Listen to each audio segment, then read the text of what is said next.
Hello, good evening. Welcome to News Night here on Metro Television. My name is Bridget Otu, and thank you very much for joining us this evening. The stories making headlines.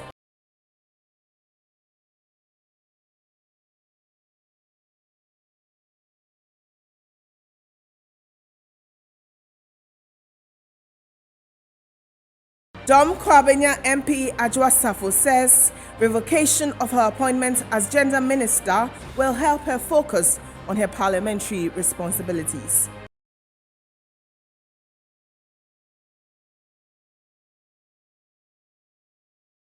Also in the news tonight, the NDC and Electoral Commission have been asked to show willingness in discussing issues to reform the Inter-Party Advisory Committee, IPAC.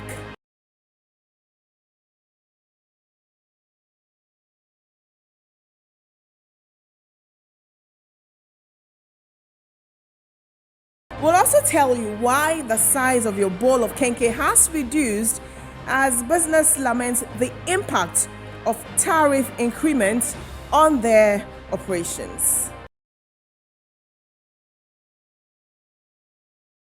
Players in the poultry industry charged to reverse the $600 million spent annually on imports of cheap poultry products.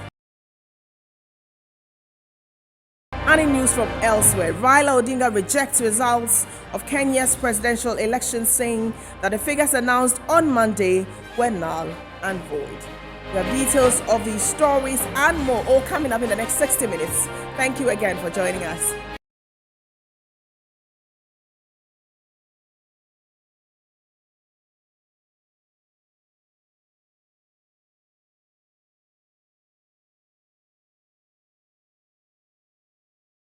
Hello again, and remember we're streaming on Twitter at Metro TV GH. If you're on Facebook, it's at News Night and on Metro TV Ghana. Our very first story tonight is our headline story. And Don Kwabenya MP Ajwa Safo has thanked President Akufo-Addo for affording her the opportunity to serve as Minister for Gender, Children and Social Protection after the President relieved her of her ministerial duties.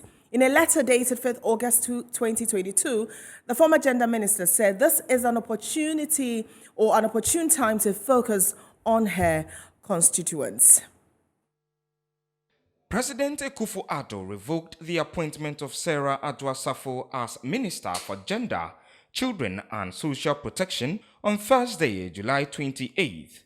In a letter copied to the office of the President, the Member of Parliament disclosed she has handed over all official assets to the administrator of the ministry. According to her, she is now going to focus all her energy on working as a Member of Parliament for Dom Kwabenya to help the MPP achieve its aim of breaking the 8-year political cycle in the country in the next general elections. The embattled legislator has been in the US since late last year, causing mixed reactions amongst her party and constituents alike. Some political figures in the New Patriotic Party have called for a by-election in her constituency.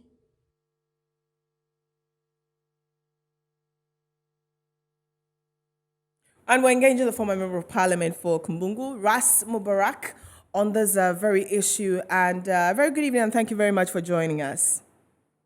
Bridget, good evening. I thought you would be on honeymoon right now. Congratulations. Okay. Oh, thank you. Okay, thank you. That was a surprise. Please Thank take you. time off. Thank you.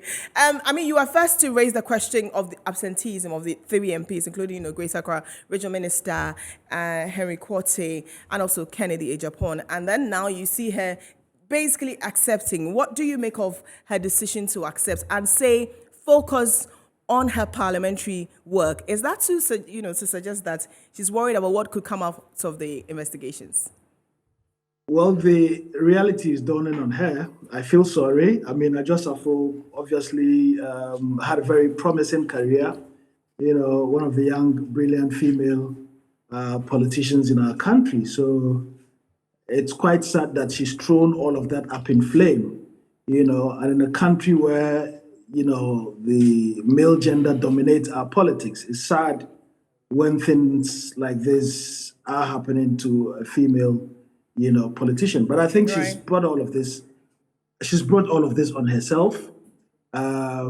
She had an opportunity, to exit with a lot of dignity, to exit on a note of upholding a certain principle. Right. Because, having your child fall sick is human nature. Right. And I feel sorry about the baby, but when you are in public office, emphasis on public office, you don't treat it in a manner that Adwoa Safo has treated it, as if it were a personal fiefdom, Right. as if it were, part of the Kantanka group of companies. This is the Right. Parliament of the Republic of Ghana, and Right. the Constitution is clear on what happens if an MP absents themselves from Parliament. Okay. So, Do as you see disappointing that as it is it because you think that she's lost goodwill? Because I look at her vetting. She was one of the ministers who did not have any difficulty whatsoever, or was heckled by the vetting committee because she's liked across the aisle. Do you think she's lost goodwill and that's why she's in such a difficult position?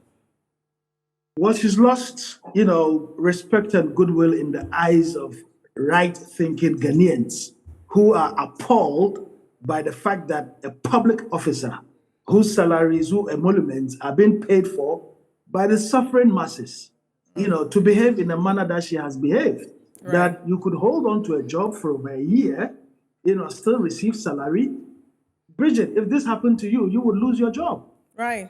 If it happened to anybody in the civil service or public service, they will lose their job. Right. So what example are we setting, for the public, especially at a time that families are going through difficulties in paying their taxes? You expect, persons in Parliament to uphold certain principle and live beyond reproach.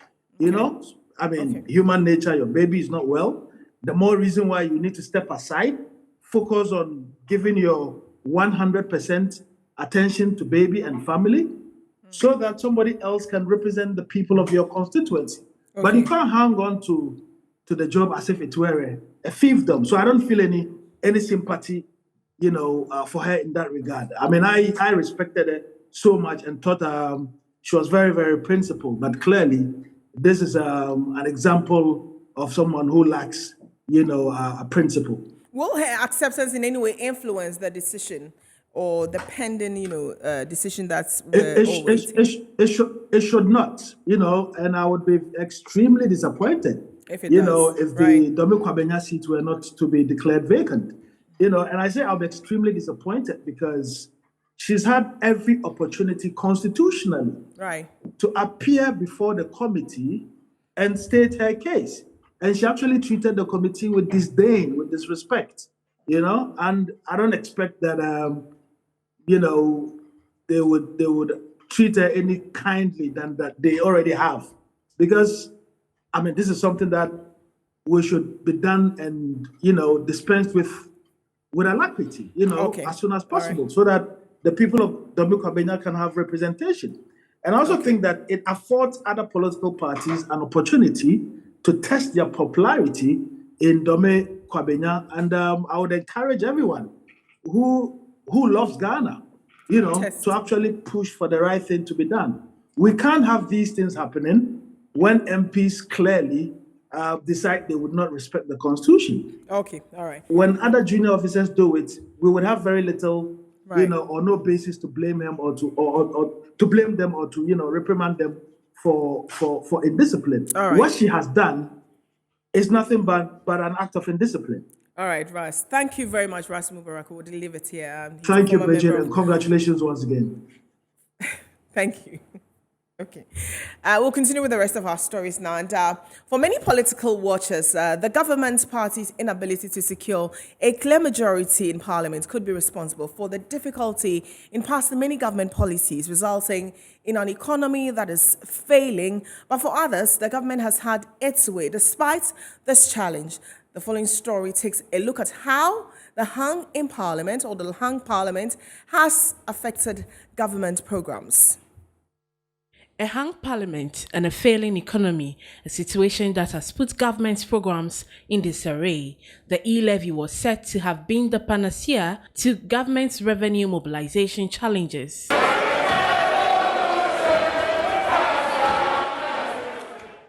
Just before Parliament rose, the minority managed to block some vital loans being sought by government to shore up revenue. A 20 million euro facility from Germany and a 140 million euro facility for the Swami Road project was delayed due to the hung Parliament.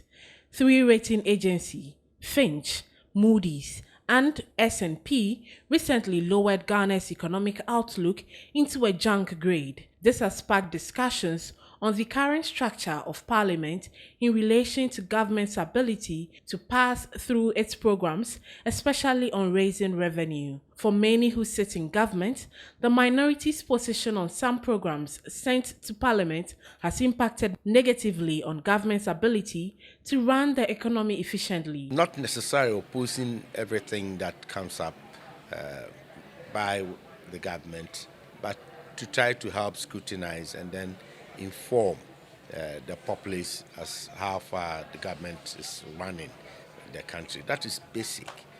But if that transcends into complete partisan consideration, that is where the problem begins. And that is what exactly happened with the e-levy. For former Minister of Information under the John Mahama administration, the minority was only executing its mandate of checking government and had not done anything to disrupt revenue mobilization drive. The fact that some government proposals meet resistance in Parliament does not mean that there's anything necessarily wrong.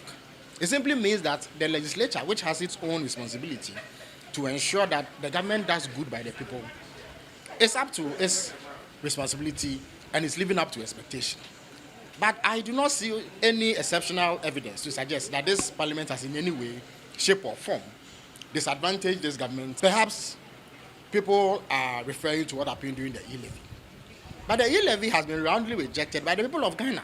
A governance analyst, Ni Amate, argues that though a hung Parliament has not helped, government has had its way to some extent. It has really affected their business, although in one way or the other they've had their way, and I can still recall that the minority went to court seeking a clarification from the Supreme Court as to whether, without the clear majority, the government or the majority, or if you want, the majority could have passed the e-levy.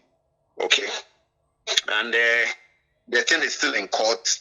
And surprisingly, no journalist is reminding Parliament that we're still watching. Though Ghana's economy is failing, government says a bailout from the IMF and homegrown policies tabled before the world body will revive the fortunes of the economy.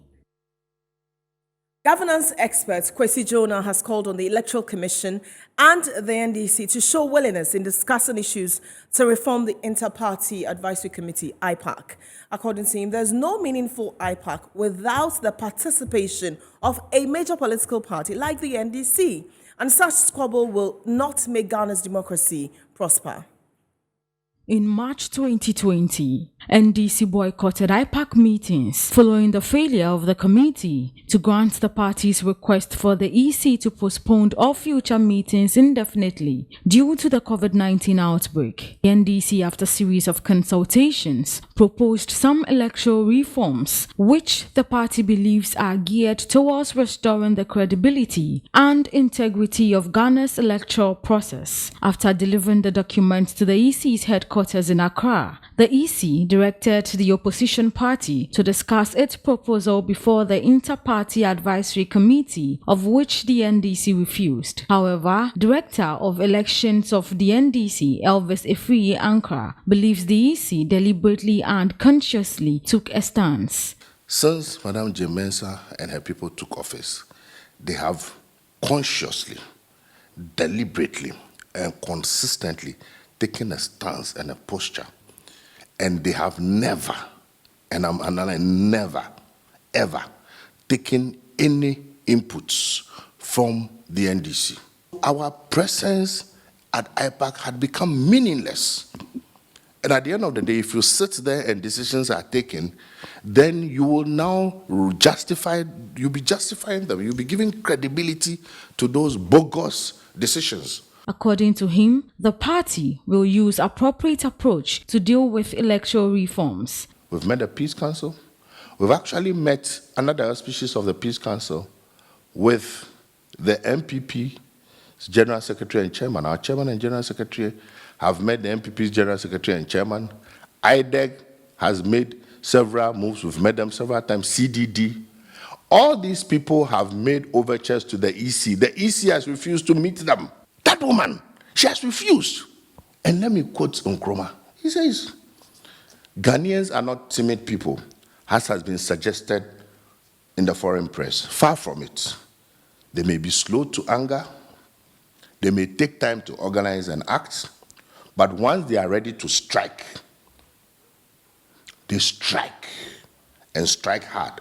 Governance expert Kwesi Jonah believes the conditions in which IPAC was established has changed considerably, and there is the need for EC and the NDC to hold decisions to reform IPAC. You cannot have a meaningful IPAC without the participation of a major mass political party like the NDC. And so it is very important for the EC and the NDC to get together and hold discussion to reform IPAC. It is very important. The Inter-Party Advisory Committee was formed in March 1994 to bring together representatives of political parties on monthly basis with members of the Electoral Commission to discuss and build consensus on electoral issues.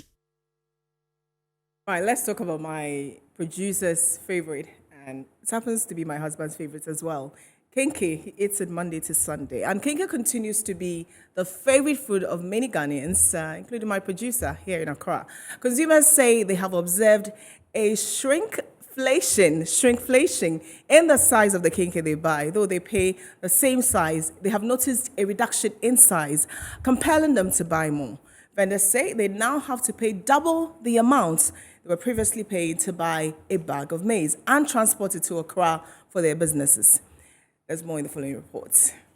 Many Ghanaians say they are feeling the pinch of the worsening economic conditions as some prices of their favorite foods have doubled. Here at the Katakumbe Kenkey House, a bowl of kenkey costs 3 cedis compared to other places where you can get it at a price of 2 cedis. They tell me that they have to pay 7,000 Ghana cedis to transport a bag of maize from Sunyani to Accra. And they also have to pay the driver of the vehicle as well. I'm here to find out what they want government to do about this for them. When you go to Accra, Opera Square, some places, unless you spend like 15 cedis or 12 cedis before you'll be able to get satisfied in terms of kenkey. This Uber driver has found a way of balancing his domestic budget following the rising cost of food amid stagnant daily wages. Eric eats one heavy meal, usually late lunch, so he can save some money for rainy days. His daily wage is 30 Ghana cedis. Eric says it is difficult to afford food these days due to what he terms difficult times. A year ago, I was spending roughly like 6 cedis, maximum 6 cedis to get this. Maximum 6 cedis to get this. But now, additional of 3 cedis has come. And that is a worry for you, right? It's a worry for me because my daughter can eat this. She can eat this. She is 12 years old. She can eat this and she will be satisfied. And I wonder, daddy can eat at the same level of the daughter. You see, so it's a bit worried to me.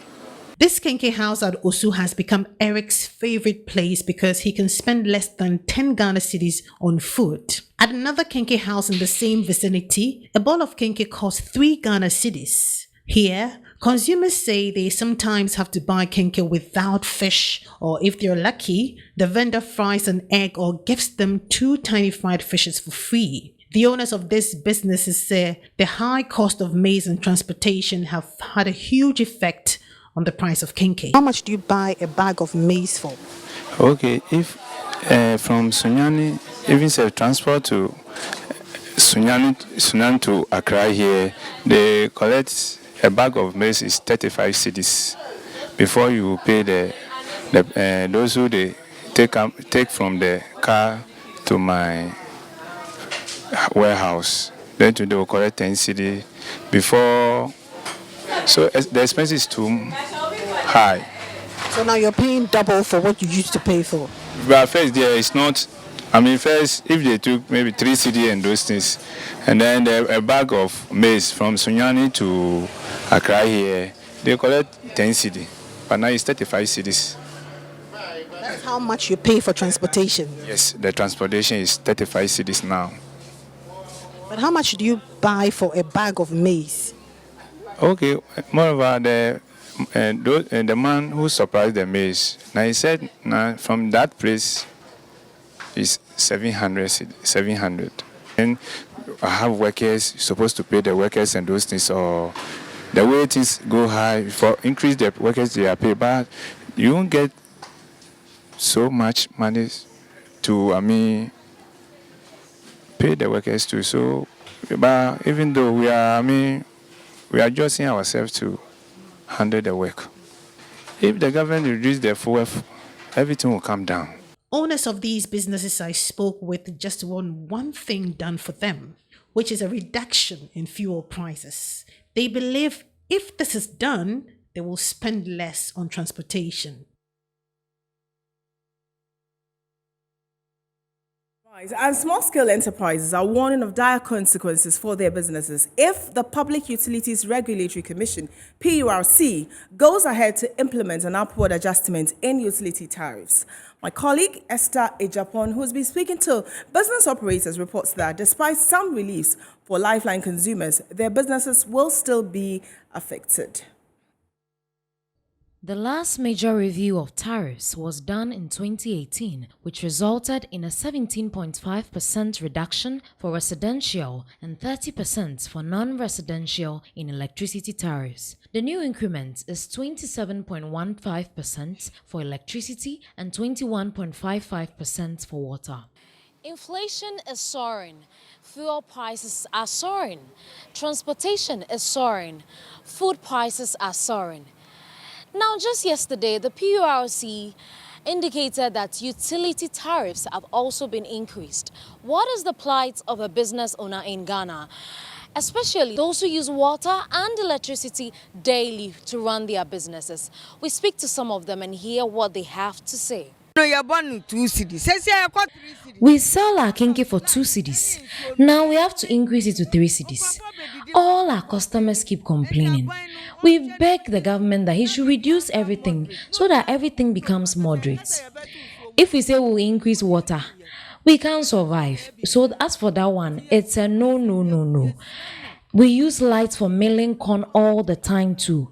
So we are begging the government to please reduce all these charges. Already we can't even pay, and now an increase.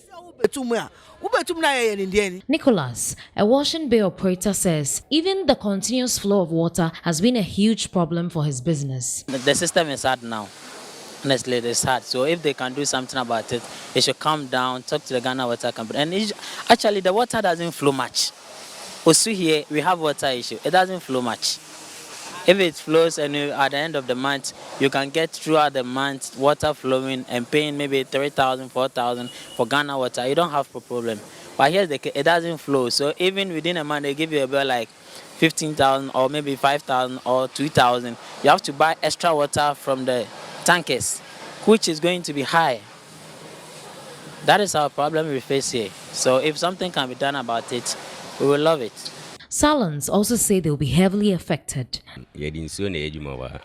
We use water for everything here, and if there is an increase, we will suffer. The business will only boom if there is a reduction in utilities. The The PURC has, however, assured consumers that they will continue to monitor the operations of the utility service providers to ensure value for money and quality of service delivery. And we're staying on with that very, strings of stories. And some Ghanaians in the Western region appear unhappy with the utility increments announced by the PURC. They argue the government had not been considerate looking at the economic difficulties Ghanaians are going through.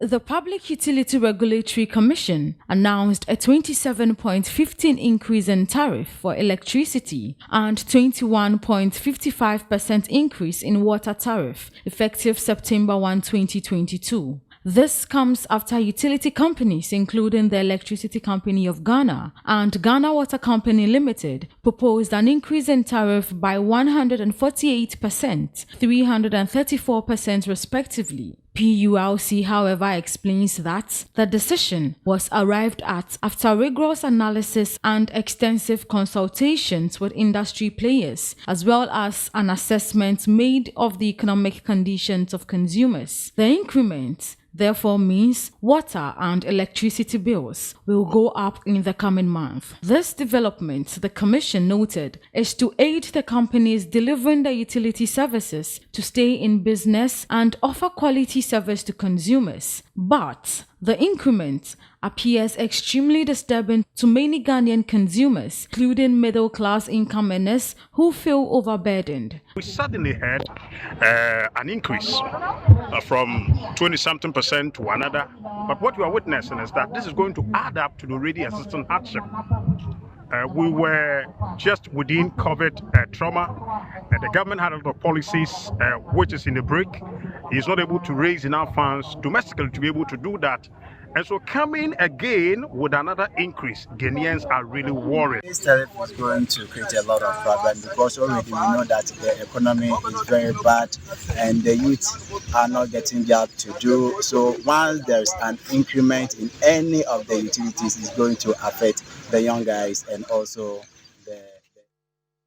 The Public Utilities Regulatory Commission, PURC, announced yesterday that small and medium-scale enterprises will pay tariffs lower than residential energy consumers. The president of the Association of Ghana Industries, Dr. Humphrey Dake, describes it as a positive move for businesses to thrive. We are optimistic about the following government interventions: the recent launch of the National After Policy Framework, an action plan for boosting Ghana's trade with Africa.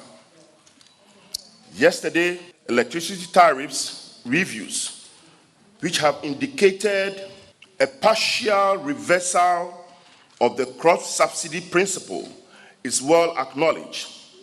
This is in favor of SMEs and industries. These are not only progressive to our industrialization agenda, but also crucial to job and rejuvenation of the economy and the productive sector. You're live here on News Night on Metro Television. We're taking our very first break. We'll come back with more stories, look at business, sports, and entertainment. Stay with us.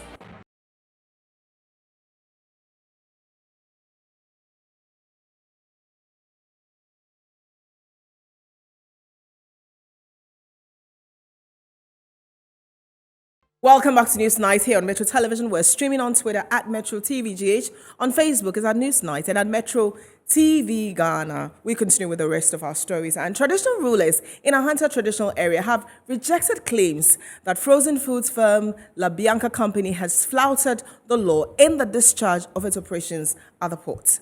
The company has been accused of being neck deep in tax evasion saga through a report released by the Office of the Special Prosecutor.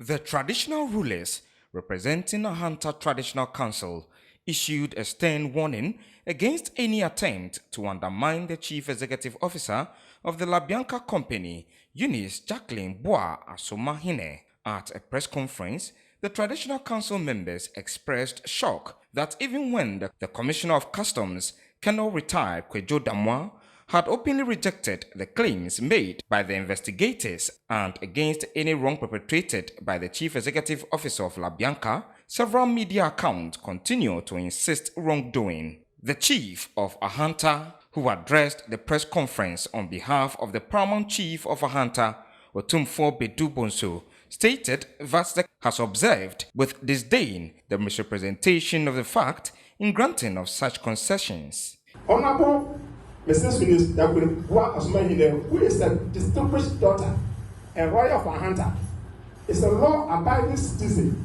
who has spent many decades to build a business from the scratch under different governments.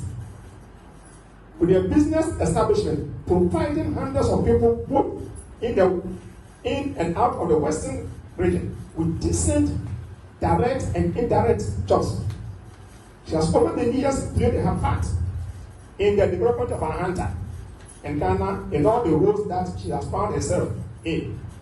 He said this favor offered the LaBianca company is not peculiar to only Ghana, but remains a global practice to help empower entrepreneurs and to promote sustainable businesses. It is very obvious that the economy is being built by global crises, which have affected businesses and countries around the world, and Ghanaian business men and women, traders and importers are holding the economy and need to support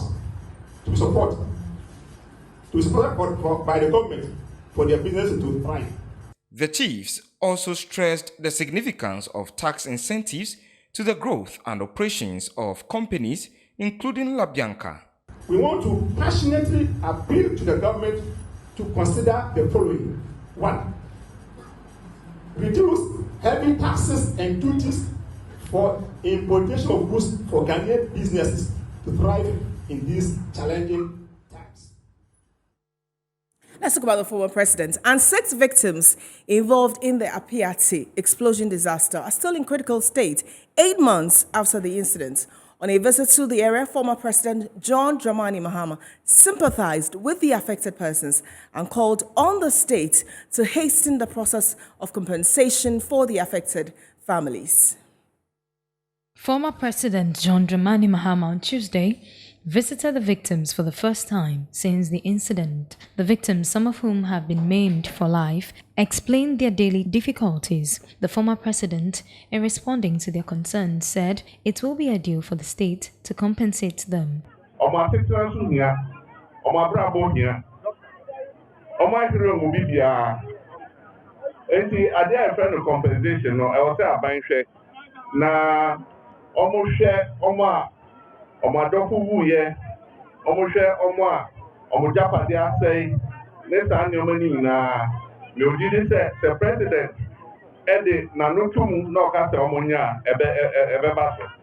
Municipal Chief Executive for Prisiahuni Valley, Dr. Isaac Dasmani, revealed that 6 of the victims are still battling for their lives. For now, even here I can say there were 6 critical conditions. 6 seriously injured. Member of Parliament for the area, Wisdom Kujo, appealed for more support to help deal with the immediate needs of the victims. Relief camp committee na wahana share yeri anu me plano. Isan say o ma yegona go do baby sika e ho biem. Ana me ni pen for ka say na fund na waka no fa bi mra say e no de ba do sidan. Meanwhile, the former president, John Dramani Mahama, donated 500 bags of rice, 100 boxes of tin tomatoes, 100 boxes of canned fish, 100 mattresses, and a cash donation of 5,000 Ghana cedis to the relief committee. And a planned demonstration by some residents of Ashaiman over their poor roads has been called off. The decision by the organizers, though unknown to them, smacks of some interference by unknown political actors. So a planned protest that is expected to be staged here in Ashaiman to demand for good roads is currently shaken at the moment, and a lot of things are being said. We've gathered a lot of information, but my colleague Asamoah will join me for us to have this discussion. Asamoah, thanks very much for joining us. What have you gathered so far? Okay, so the demonstration is intended to happen this morning, and as it were, we saw a few of the organizers here waiting for the demonstration to start. But then later on they tell us that they've received information from the police commander who is asking them to step down, and that the regional minister has asked that he will want to meet with them to discuss further. We have the freedom to do the demonstration, but they said we shouldn't do the demonstration. They should explain to us so that we understand the reason why they don't want us to do the demonstration. So we want to know the reason why. We need road, we need good police station, we need good things in Ashama.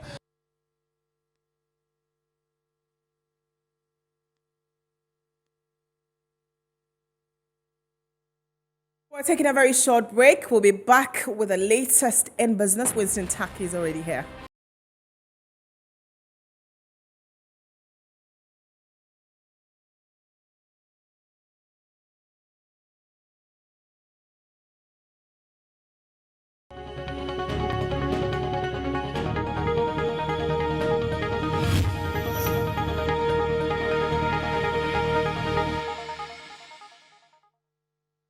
Good evening and welcome back to Newsnight Live on Metro TV. My name is Winston Taki. And now to a first business story. The Ghana International Trade Commission, JITC, has asked stakeholders in the poultry industry to reverse the $600 million spent on poultry imports. At a stakeholder meeting on dumping of cheap poultry in Ghana, Chairman of JITC, Nana Edujemfi, said government is committed to a fair trade environment to help local industries thrive. Figures from the European Union indicate that Ghana is the biggest market for low-value poultry products from the EU. It is the third exporter of frozen chicken to Ghana after the USA and Brazil in first and second places respectively. Experts say a total of 700,000 metric tons of frozen chicken was brought into the country in 2021. This translated into $600 million of foreign exchange, thereby contributing significantly to the pressure on the devaluing local currency. At a stakeholder consultative meeting, key players in the local poultry value chain were brought together by the Ghana International Trade Commission to dialogue on the issue of the effect of the dumping of cheap imported chicken on Ghana's economy. Dumping is simply, the introduction of a product into the commerce of another country at a price less than the normal value. You produce something, you are looking for profit. Every business looks for profit. But the thing crosses over from your area, it lands here, and it's selling cheaper here. What sort of business is that? When you are dealing with international trade, and especially with WTO issues, there is no room for assumptions at all. You need positive evidence. Board chairman of the commission, Nana Edujemfi, noted the seriousness the commission has attached to making local industries like the poultry sector thrive. What is important today is not disparate groups of people confronting an association or a government involved with fighting with a situation of 600 billion coming into this country. Ghana has to confront it with better strategies.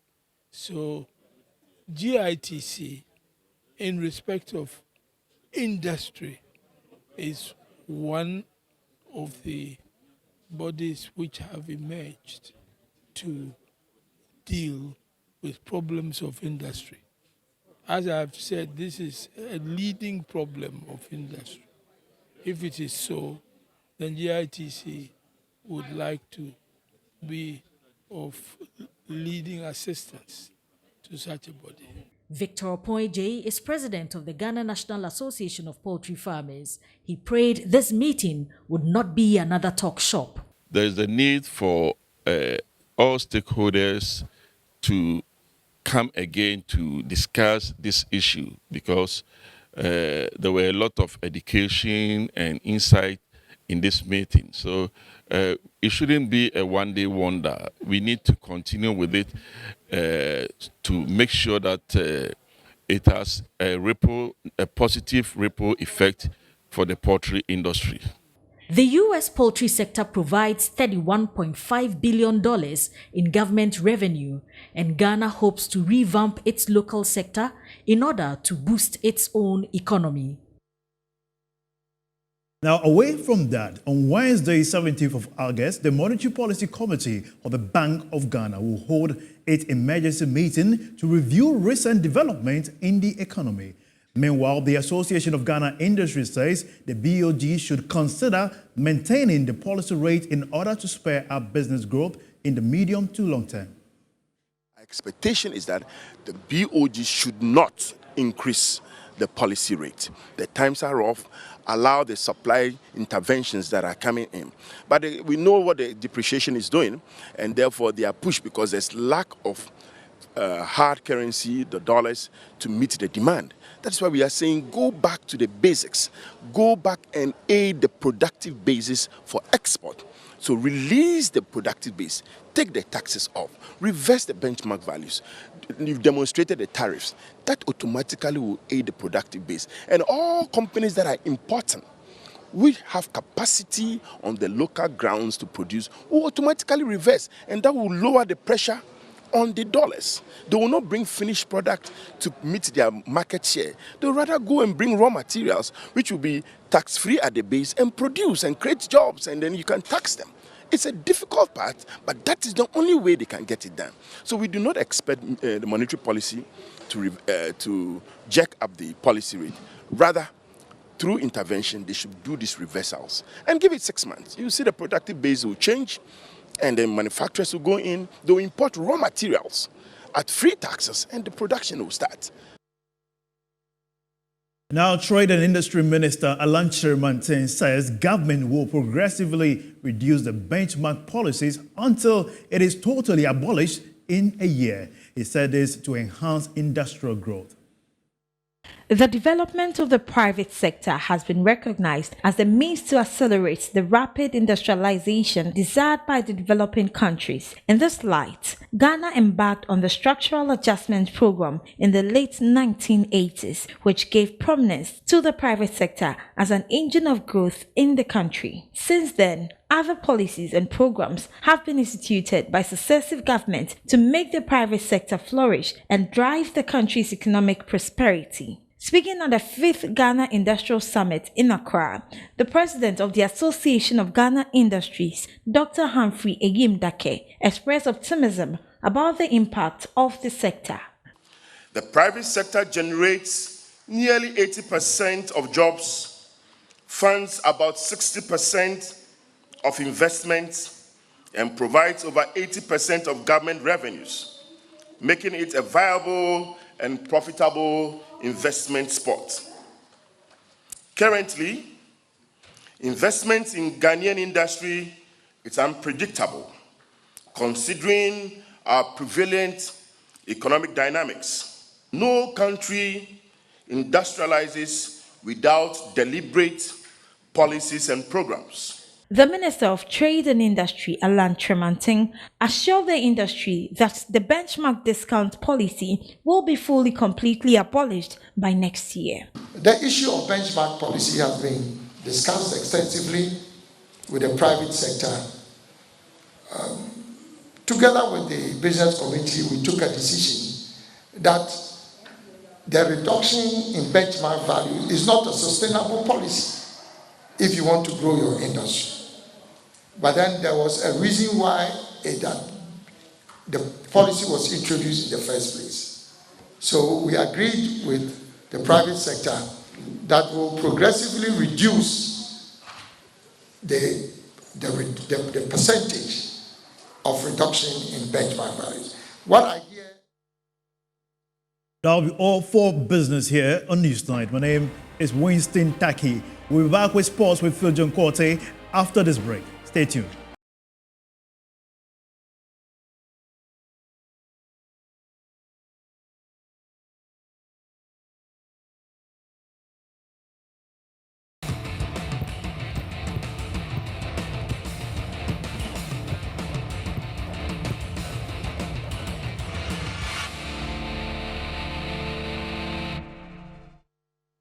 Good evening, it's time for sports. My name is Phil John Quarty, and an international football expert and UEFA licensed coach and Ajiman is urging the leadership of the Ghana Football Association, the Blaster, to give off-the-field job to Asamajian during the Mondial in Qatar.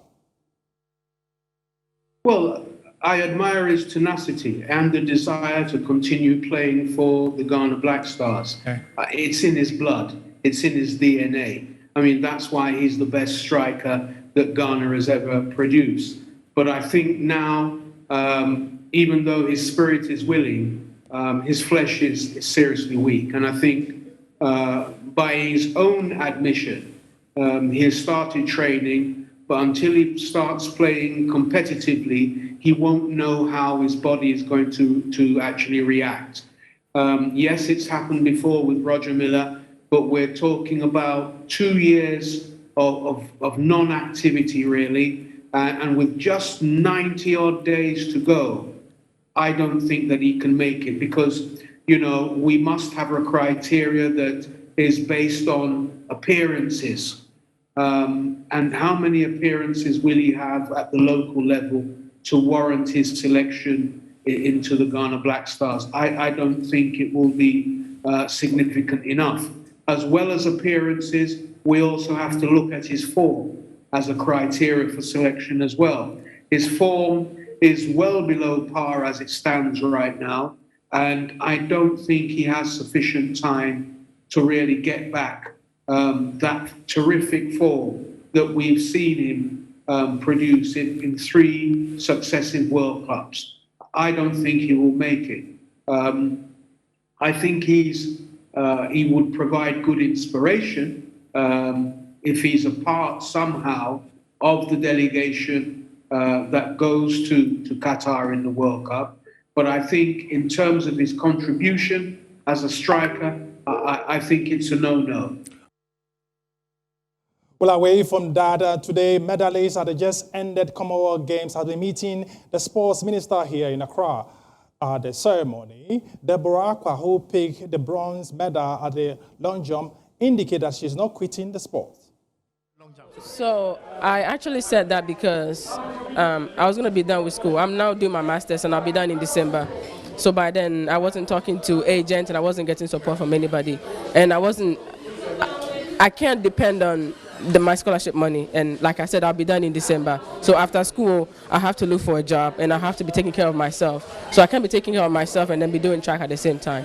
But right now, I've been talking to agents. Like right now, I have like 3-4 different agents that I've been talking to. So in like few weeks, I'll have a manager and then an agent, and then I'll probably sign to a contract. So I'm not quitting track.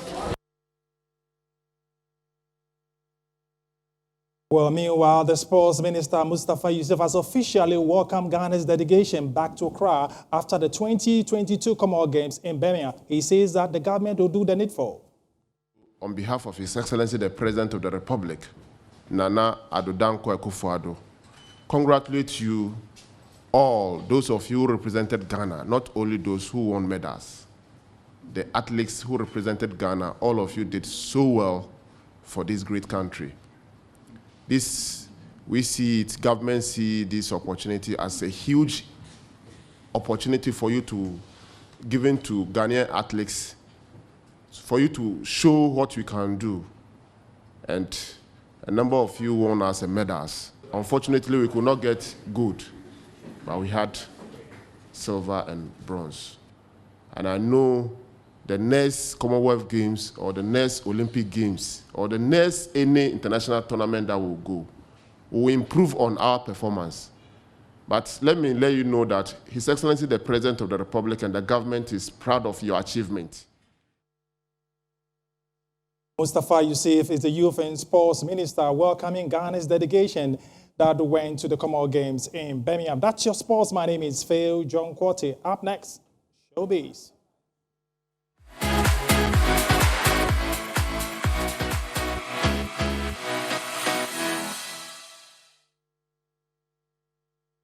My name is Asiodua Komiano, sign for entertainment news. Gospel artist Perez Music believes there is a problem with categorizing gospel artists into a particular genre.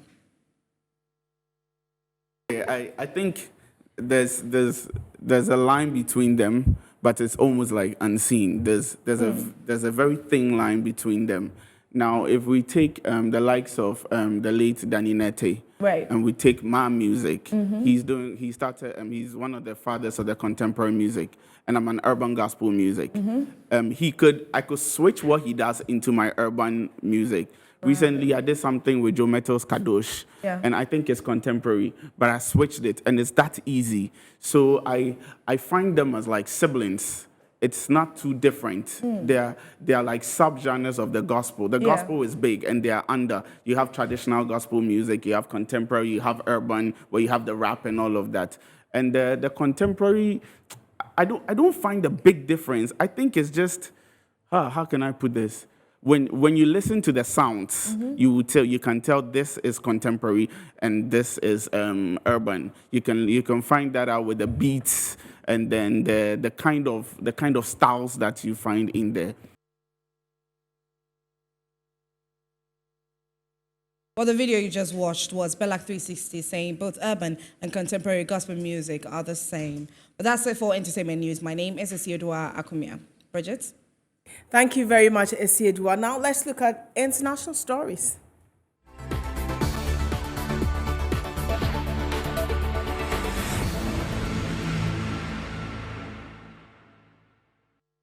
Raila Odinga has rejected the results of Kenya's presidential election, saying that the figures announced on Monday were, quote, null and void.